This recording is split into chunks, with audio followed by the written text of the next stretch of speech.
जी, आज हम फिर नया चैप्टर स्टार्ट करते हैं।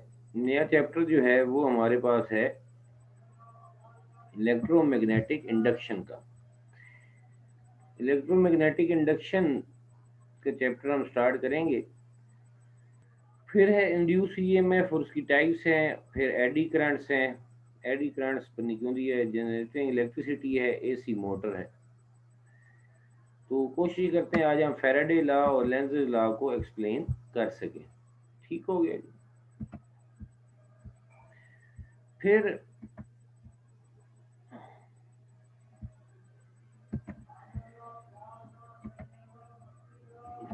जो हमारे पास सबसे पहला टॉपिक है चैप्टर का वो क्या है?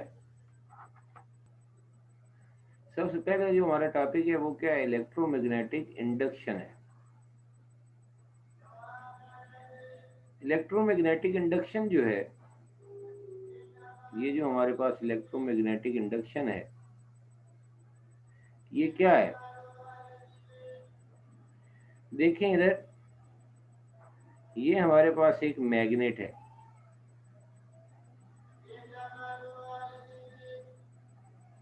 ठीक है, यहाँ पर हमारे पास एक कॉइल है या रिंग है ऐसे। ठीक, अब इस मैग्नेट की कुछ मैग्नेटिक फील्ड लाइंस इस कॉइल के अंदर से पास हो रही हैं और कुछ लाजिमी बात है पास नहीं हो रही होंगी। तो हम इस मैग्नेट को इस कॉइल के करीब लेके जाते हैं। जैसे करीब लेके जाते हैं तो इस रिंग के अंदर मैग्नेटिक फील्ड लाइंस की तादाद क्या होगी? ज़्यादा होगी। या मैं दूर लेके जाता हूँ तो इस रिंग के अंदर मैग्नेटिक फील्ड की तादाद क्या हो जाएगी? कम हो जाएगी। यानी मैग्नेटिक फ्लक्स इसमें चेंज होगा। मैग्नेटिक फ्लक्स क्या होता है? Number of magnetic field lines passing through a close surface. ठीक हो गया। ठीक, तो हमारे पास जब ये मैग्नेट पड़ा रहता है तो यहाँ पर इसमें कोई भी करंट पैदा नहीं होता। मसलन यहाँ पर मैंने इसके साथ लगाया हुआ है गिलवानोमीटर, तो गिलवानोमीटर की नीडल 0 पर रहती है। लेकिन जैसे इस रिंग को मैं इसके करीब लेकर आता हूँ या इससे दूर लेके जाता हूँ तो ये जो हमारे पास गिलवानोमीटर की नीडल होती है, इट शोज सम डिफ्लेक्शन। ठीक है, तो ये एक्सपेरिमेंट हमें क्या साबित करता है?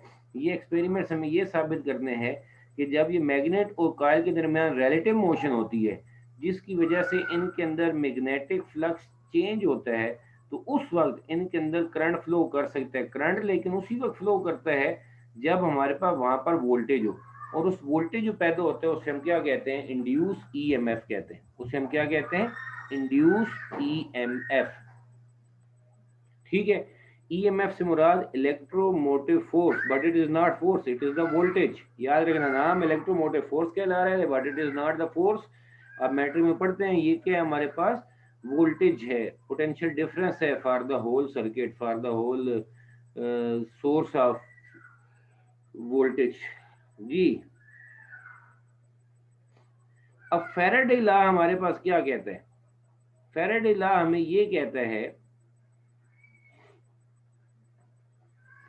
कि किसी भी जगह पर जो वोल्टेज सॉरी मैग्नेटिक फील्ड के चेंज होने से उसमें जो ईएमएफ पैदा हो रही है, मैग्नेटिक फ्लक्स के चेंज होने से किसी भी कॉइल के अंदर, किसी सर्किट के अंदर जो ईएमएफ पैदा हो रही है, वो जो ईएमएफ है वो बेसिकली डायरेक्टली प्रोपोर्शनल है delta phi B over delta T. यानी मैग्नेटिक फील्ड के चेंज होने से ईएमएफ तो पैदा हो गई, लेकिन इस ईएमएफ की वैल्यू किस पर डिपेंड कर रही है? Rate of change of magnetic flux पे।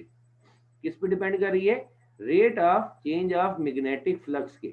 यहाँ पर मैग्नेटिक फील्ड का चेंज होना with respect to time, time के साथ मैग्नेटिक फील्ड का चेंज। जितने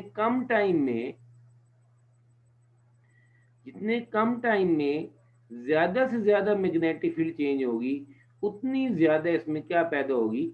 ईएमएफ पैदा होगी।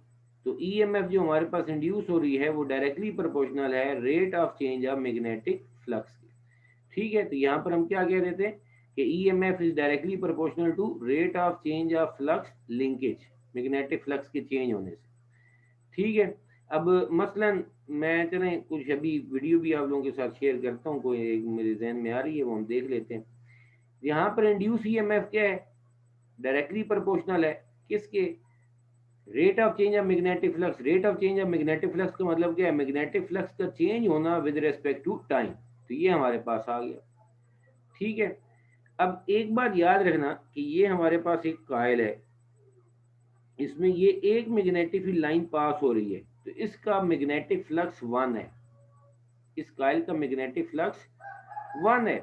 लेकिन यहाँ पर अगर इस कॉइल की दो टर्न होंगी तो वही मैग्नेटिक फील्ड लाइन अब दो में से पास हो रही है, तो एक एक कॉइल का जो फ्लक्स होगा वो 1 होगा, दूसरे का में से भी वही लाइन पास हो रही है लेकिन उसका अलग से फ्लक्स है, तो वो कितना हो जाएगा 1। तो दोनों का मिला के हमारे पास कितना आ जाएगा 2 हो जाएगा। यानी अगर हमारे पास 3 टर्न्स होंगी तो वो हमारे पास कितना हो जाएगा 3। यानी जितनी टर्न्स हैं उसको हम मल्टीप्लाई करेंगे मैग्नेटिक फ्लक्स जो एक कॉइल में से पास हो रहा है। तो अब यहाँ पर याद रखें हमारे पास क्या है, यहाँ पर अगर एक से ज्यादा टर्न्स हैं तो फिर हमारे पास इंड्यूस ईएमएफ डायरेक्टली प्रोपोर्शनल होगा total change in magnetic flux over total time. Total change in flux क्या होगा, एक का है फाई या डेल्टा फाई, तो दो का कितना होगा 2 डेल्टा फाई, एन का कितना होगा N delta phi over delta T. तो यहाँ पर जो इंड्यूस ईएमएफ है वो डायरेक्टली प्रोपोर्शनल हो गई N delta phi over delta T के। प्रोपोर्शनलिटी साइन को इक्वल में चेंज किया, यहाँ पर क्या आ जाएगा के कांस्टेंट प्रोपोर्शनलिटी आ जाएगा, के की वैल्यू एसआई यूनिट्स में यहाँ पर क्या आती है 1 आती है, तो के हमारे पास 1 पुट कर दिया, तो हमारे पास फैराडे लॉ का फाइनल रिजल्ट क्या आ जाता है, E is equal to N delta phi over delta T. ठीक हो गया जी। Above equation is called Faraday law of induced Faraday's law of electromagnetic induction. Faraday proposed the two laws of electromagnetic induction. पहला वो क्या कह रहे हैं, a changing magnetic field induces an electromagnetic force in a conductor, और दूसरा क्या EMF directly proportional rate of change of magnetic field, or induced EMF always opposes the change in the flux. The direction of induced EMF is given by the Lenz's law, E is equal to minus and delta five और delta T वगैरह वगैरह। अब ये आप लोगों ने एक दफा सुना, थोड़ी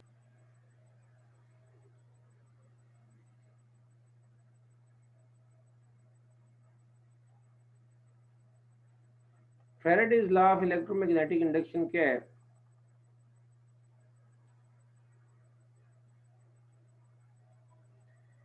कि अगर हमारे पास यहाँ पर कुछ एक कॉइल है,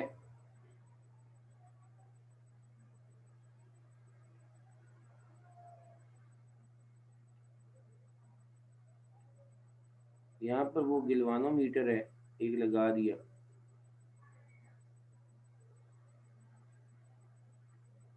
ये नॉर्थ है ये साउथ है,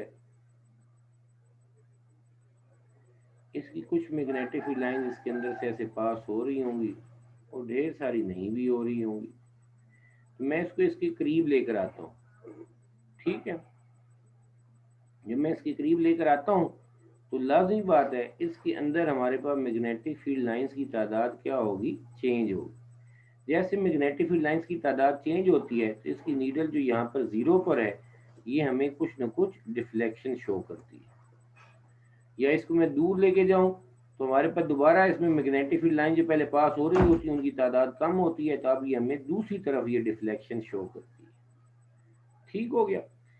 तो यहाँ से हमारे पास इस ऑब्जर्वेशन से वो क्या कहते हैं कि जब हम मैग्नेट को करीब लेकर आते हैं या दूर लेके जाते हैं तो मैग्नेट के अंदर मैग्नेटिक फ्लक्स क्या होता है, चेंज होता है, और उसके अंदर क्या पैदा होती है, ईएमएफ पैदा होती है। लेकिन फिर साथ ही उन्होंने मजीद ऑब्जर्वेशन जब दी, अब मजीद ऑब्जर्वेशन की तो पता ये चला गया कि जितने मैग्नेट को हम करीब लेके जाते हैं तेजी से उतना ज्यादा हमारे पास ईएमएफ की वैल्यू यहाँ पर पैदा हुई है, करंट की वैल्यू इतनी ज्यादा होती है, और जितना हम स्लो लेके जाते हैं, स्लो दूर लेके जाते हैं, स्लो करीब लेकर आते हैं, तो उतनी कम हमारे पास मैग्नेटिक ईएमएफ की वैल्यू यहाँ पर पैदा होती है। यानी मैग्नेटिक फ्लक्स अगर चेंज हो स्मॉल टाइम में, थोड़े टाइम में ज्यादा मैग्नेटिक फ्लक्स चेंज हो तो ईएमएफ की वैल्यू भी ज्यादा होती है। इस वजह से उन्होंने ये कहा कि EMF is directly proportional to rate of change of magnetic flux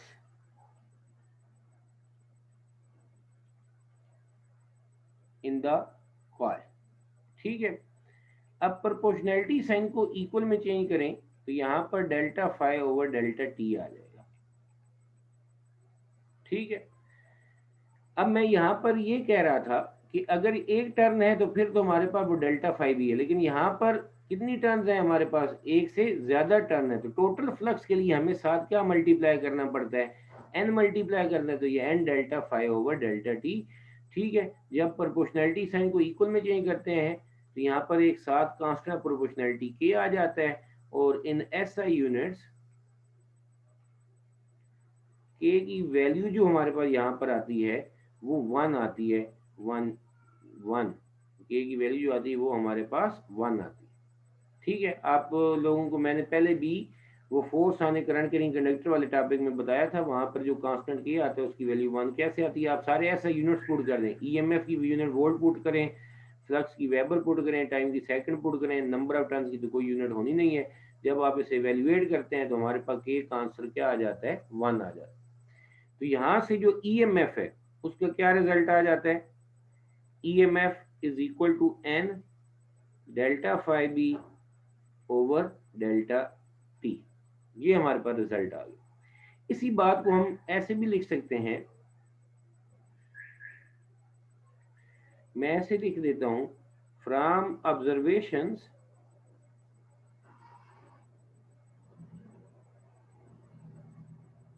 it is clear that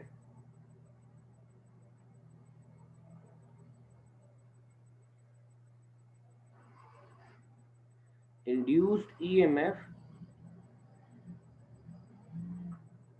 always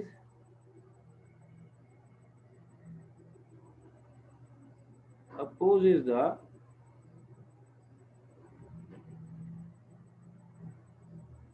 induced current. ये ऐसे कह रहे हैं, इंड्यूस्ड करंट जो होता है किसी भी कॉइल के अंदर, ये क्या है अभी पता चल जाएगा, ये जुमला है, always opposes the induced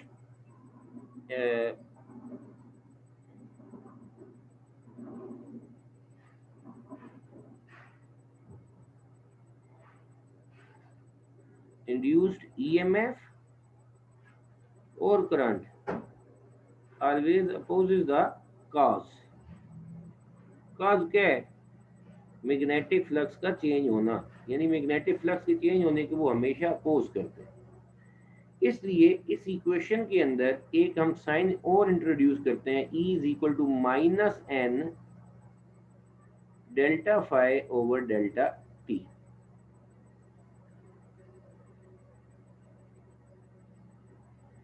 minus का मतलब क्या है, माइनस का मतलब ये है कि ईएमएफ जो है वो फ्लक्स में चेंज को अपोज कर है। अगर फ्लक्स बढ़ना चाहता है तो induce EMF in the coil वो उसे बढ़ाने की कोशिश, कम करने की कोशिश करना चाहती है, नॉर्मल रखने की कोशिश करना चाहती है।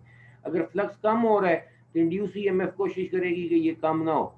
ठीक है, तो ये एक्सपेरिमेंट से उनको बात क्लियर होती है, और साथ ये नेगेटिव साइन इंट्रोड्यूस करते हैं। नेगेटिव साइन जो है इसे एक्सप्लेन करने के लिए is explained bye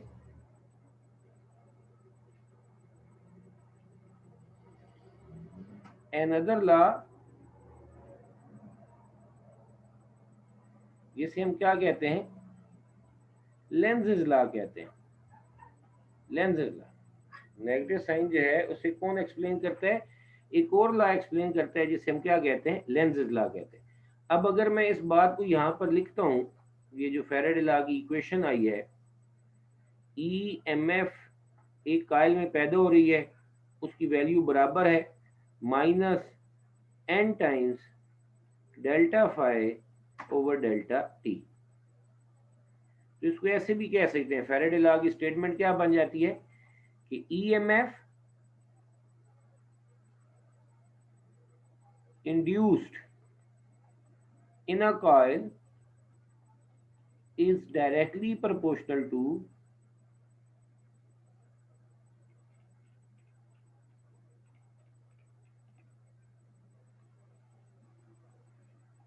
is directly, या डायरेक्टली प्रोपोर्शनल की बजाय हम क्या देते हैं, इज इक्वल टू क्या देते हैं,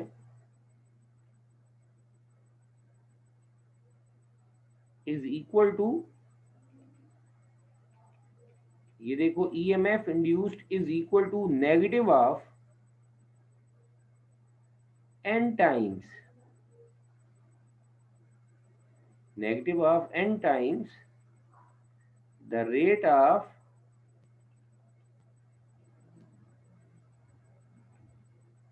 change of magnetic flux through the coil। हाँ जी, बात समझ आ गई कि जो ईएमएफ इंड्यूस होती है किसी भी सर्किट के अंदर वो किसके बराबर है, माइनस एन टाइम्स, एन क्या है, नंबर ऑफ टर्न्स, एन क्या है हमारे पास, number of turns, N times the rate of change of magnetic flux through the coil. ठीक है जी, जरा देखते हैं जब हमारे पास एक फैसिलिटी मौजूद है इंटरनेट की तो हम उस तरफ ही जाते हैं।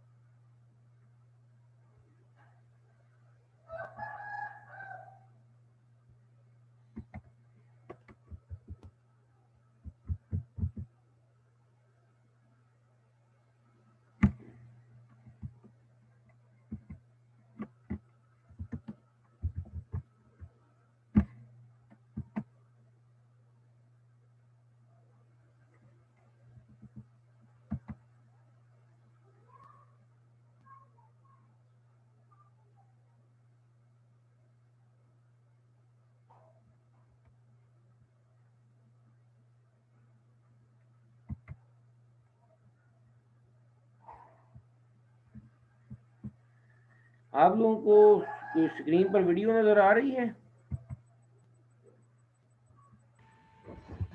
No sir. चलिए मैं उसको शेयर करता हूँ।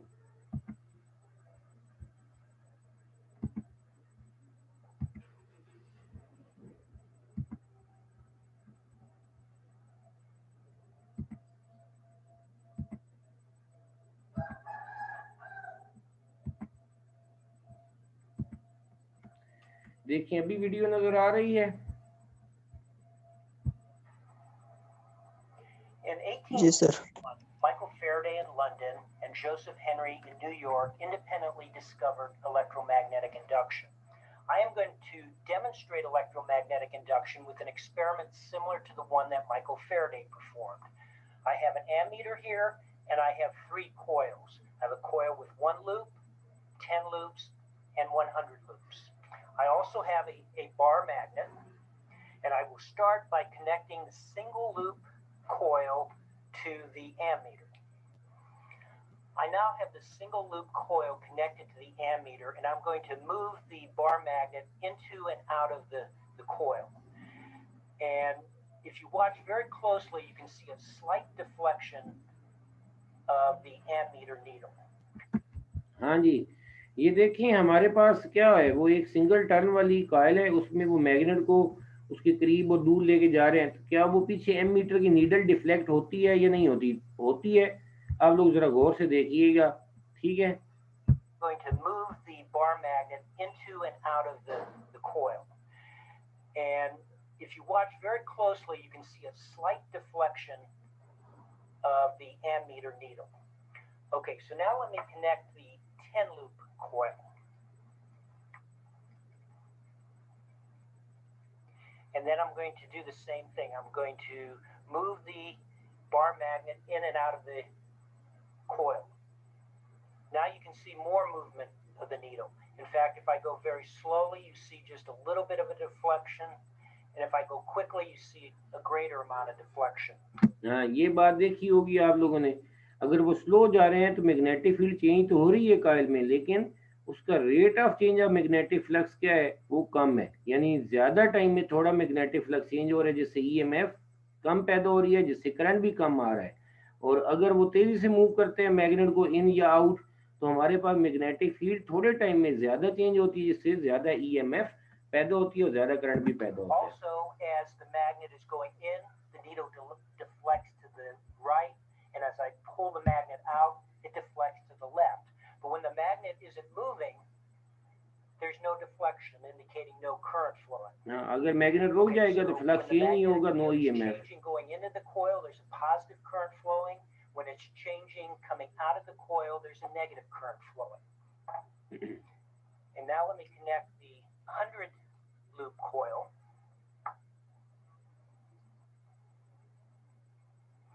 And I'll start by moving the magnet in very slowly.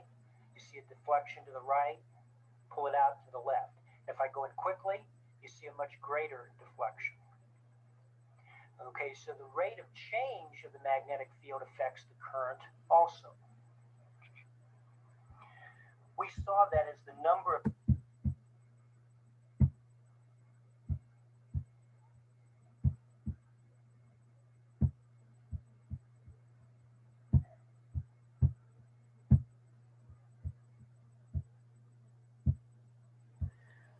हाँ जी, बात समझ आ गई। ये बात फिर बात सही लिखी हुई है ना कि जितने कम टाइम में हमारे पास मैग्नेटिक फील्ड चेंज होगी, यहाँ पर जितने कम टाइम में हमारे पास मैग्नेटिक फील्ड ज़्यादा से ज़्यादा चेंज होगी, उतनी ज़्यादा हमारे पास क्या पैदा होगी, ईएमएफ पैदा होगी। और जितनी टर्न ज़्यादा होगी, लाजमी बात है, जितनी टर्न ज़्यादा होगी उतना ज़्यादा मैग्नेटिक फ्लक्स चेंज होगा, उतनी ईएमएफ की वैल्यू भी क्या होगी, हमारे पास ज़्यादा होगी। दो बातें हैं, जितने कम टाइम में ज़्यादा मैग्नेटिक फील्ड चेंज होगी उतना ज़्यादा ईएमएफ पैदा होगा। इसलिए फ्लक्स के चेंज होने से ईएमएफ और फिर करंट पैदा हो सकता है, लेकिन इस ईएमएफ की वैल्यू वो डिपेंड कर रही है किसके ऊपर, कि कितने कम टाइम में ज़्यादा से ज़्यादा मैग्नेटिक फ्लक्स चेंज हो तो उसके अंदर ज़्यादा से ज़्यादा ईएमएफ पैदा होगी।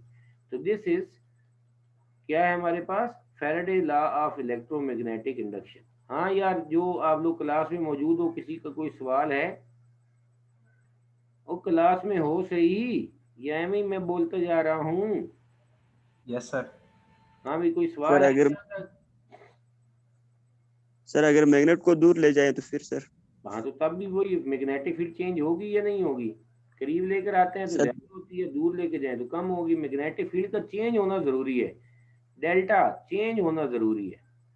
जितना मैग्नेटिक फील्ड चेंज होगी उतनी ज्यादा ईएमएफ। सिर्फ करंट की डायरेक्शन रिवर्स हो जाती है, करीब लाने से अगर राइट साइड पर जा रही थी तो दूर लेके जाने से हमारे पास दूर होगी। अब मैग्नेट अपनी जगह पर पड़ रहा है, कायल उसके करीब आए या दूर जाए, ये दोनों एक दूसरे के करीब या दूर है। दोनों केसेस में, हर किस्म के केस में, अगर कायल के अंदर से मैग्नेटिक फील्ड चेंज हो रही है तो उसमें क्या पैदा होनी है, ईएमएफ पैदा होनी है। ठीक हो गया? जी सर। चलिए नेक्स्ट हमारे पास क्या है, लेंज़ेस लॉ है।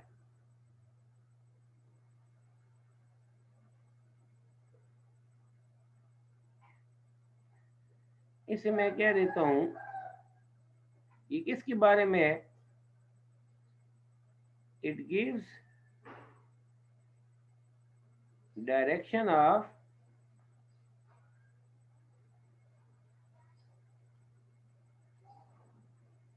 Induced current. और क्या कहते हैं, इसकी स्टेटमेंट है कि direction of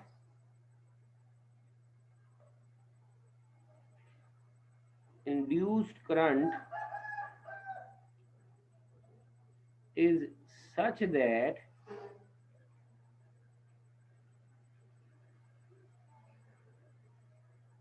it opposes the cause which produces it.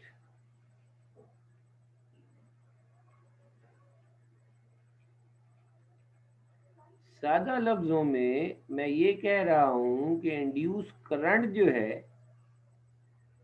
Induce current ये नाफरमान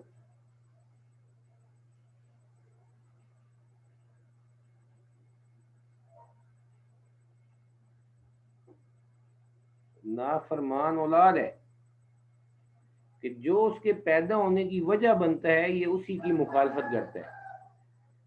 क्या कह रहा है ये, कि induce direction of induce current की डायरेक्शन ऐसे होती है किसी भी सर्किट के अंदर, in a circuit is such that direction of induce current in a circuit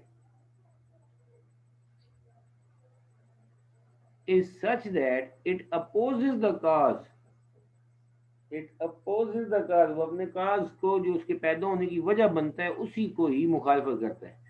यानी ये एक ऐसी औलाद होती है कि जो अब्बा उसके पैदा होने की वजह बन रहा है उसी को आगे से दो लतियां दिखा रहा है, उसी की मुखालफत कर रहा है। कैसे करते हैं, हमने इसको अप्लाई करना है। ठीक है, आज हम एक ही एग्जांपल सिर्फ देखते हैं, फिर बाकी एक्सप्लेनेशन हमारी कल ही प्रॉपर होगी। वो क्या है जरा देखो, बहुत ही गौर से देखना।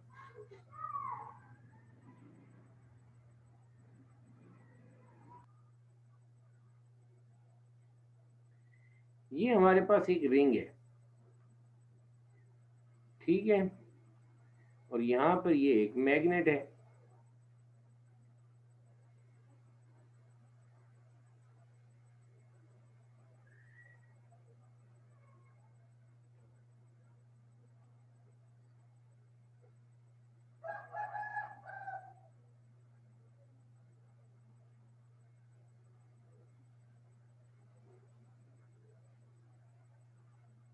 ये एक साइड उसकी नॉर्थ पोल है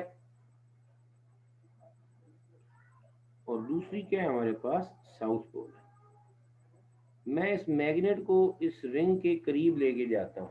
जब मैं इस मैग्नेट को इस रिंग के करीब लेके जाता हूँ तो हमारे पास क्या होता है, इसके अंदर से मैग्नेटिक फील्ड लाइंस की तादाद ज्यादा होगी, हम यही कह रहे हैं। ठीक है, मैं इसके करीब लेके जा रहा हूँ मैग्नेट को, जिसकी वजह से इसके अंदर मैग्नेटिक फील्ड लाइंस की तादाद ज्यादा होगी। मैग्नेटिक फील्ड की तादाद ज्यादा होगी तो उसके अंदर क्या पैदा होगी, ईएमएफ पैदा होगी। मैं नहीं कह रहा, कौन कहता है, फैराडे कहता है। यहाँ पर फैराडे कह रहा है जहाँ पर मैग्नेटिक फ्लक्स चेंज होगा वहां पर क्या पैदा होगी, ईएमएफ पैदा होगी। यहाँ पर ईएमएफ आ गई। ईएमएफ के नतीजे में इस रिंग के अंदर, ईएमएफ इज द वोल्टेज, इसके नतीजे में इसके अंदर क्या पैदा होगा, करंट पैदा होगा। कॉइल में करंट पास करेगा। ठीक हो गया, फैराडे का ओम्स लॉ है, जहाँ पर वोल्टेज होता है वहीं पर हमारे पास करंट होता है। यहाँ पर ईएमएफ जब पैदा हो जाएगी कॉइल में मैग्नेटिक फील्ड के चेंज होने से, उसमें करंट पैदा हो जाएगा। अब यहाँ पर जब करंट आएगा यहाँ पर जब करंट पैदा होगा तो लाजमी बात है किसी भी रिंग में करंट पास करे तो उसमें मैग्नेटिक फील्ड पैदा होती है। ठीक हो गया, सुन लें जल्दी से, सिर्फ 1 मिनट रह गया है। जब इसमें करंट पैदा होगा तो इस रिंग की अपनी एक मैग्नेटिक फील्ड पैदा होगी। ये जो मैंने थिक साइड बनाई है ये फ्रंट साइड है, और ये जो थिन साइड बनाई है रिंग की ये हमारे पास बैक साइड है। ठीक, अब यहाँ पर क्या होता है कि जब मैं मैग्नेट को रिंग के करीब लेकर आता हूं तो हमारे पास इसके अंदर मैग्नेटिक फील्ड के चेंज होने से ईएमएफ से करंट पैदा होगा। तो अब करंट की डायरेक्शन ऐसे होनी है कि उसने अपने काज को अपोज करना है। तो काज क्या है, यहाँ पर काज है इस मैग्नेट का करीब आना जिससे मैग्नेटिक फील्ड चेंज हुई। तो यहाँ पर रिंग ने अब करंट से ऐसी अपनी मैग्नेटिक फील्ड पैदा करनी है कि हमारे पास उस मैग्नेट को करीब आने से रोके। तो करीब आने से कैसे रोकेगा, कौन सा पोल हमारे पास इसका करीब आ रहा है रिंग के, नॉर्थ पोल। तो यहाँ से करंट पैदा होकर इसका अपना भी क्या पैदा होगा, एक नॉर्थ पोल पैदा होगा। ठीक है, इधर साउथ आ जाएगा तो मैग्नेट को करीब आने से रोकना है तो रिंग अपने अंदर एक ऐसा करंट पैदा करेगी, करंट पास होने से रिंग के अंदर उसकी अपनी मैग्नेटिक फील्ड पैदा हो, लेकिन वो इस मैग्नेट को जो करीब आ रहा था उसे करीब आने से रोके। जब हम राइट हैंड रूल अप्लाई करते हैं, by the right hand rule thumb is in the direction of north pole, कर लें in the direction of current, तो इस रिंग में करंट हमारे पास ये एंटी क्लॉकवाइज डायरेक्शन में करंट फ्लो करता हुआ हमें मिल जाएगा। ठीक हो गया, यहीं से हम इंशाल्लाह कल मजेदार बातें होंगी ये लेंजेस ला की।